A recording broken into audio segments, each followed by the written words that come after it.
UP के chief minister श्रीमान आदित्य योगी जी परमेश्वर श्री कृष्ण के योग मार्ग पर चल रहे हैं और श्री कृष्ण जैसा योगी संसार में ना तो कोई हुआ है और ना होगा। और उसके अलावा वो कर्म योगी थे और उन्होंने जन्म से पहले राक्षसों ने उनको रोक लिया।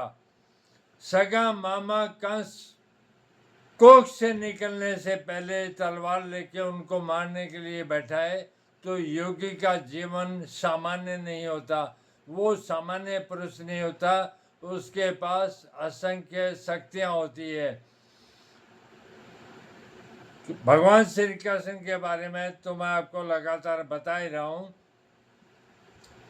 इनके बाद ईसा और मोहम्मद दोनों भी योगी थे। मोहम्मद साहब ने भी श्री कृष्ण के मार्ग पर ही काबा और मक्का मदीना के बीच में राक्षसों, जो उनके शब्दों में काफिर कहा जाता है, काफिर का मतलब जो पाप और राक्षस हैं, काफिरों से मोहम्मद साहब ने युद्ध किया था।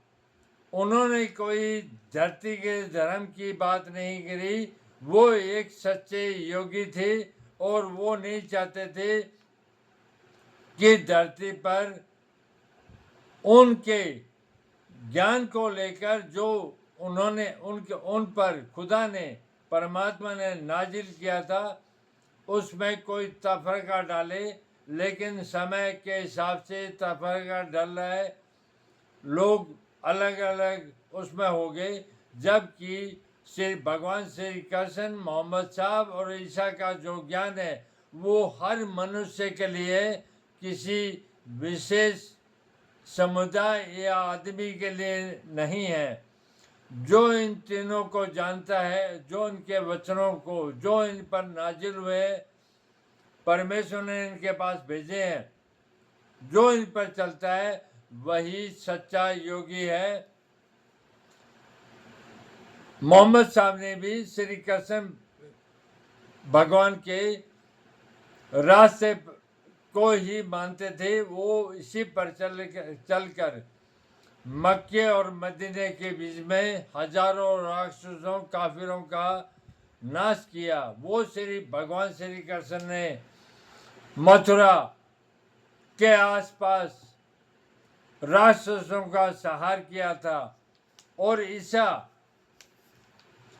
ने भी, लेकिन ईसा मसीह ने अहिंसा का रास्ता अपनाया और काफिरों ने उनका शरीर को खत्म कर दिया, लेकिन वो जीवित है। तो ये तीनों ही कर्म योग पर चले हैं, जो कि एक परमेश्वर का सच्चा मार्ग है।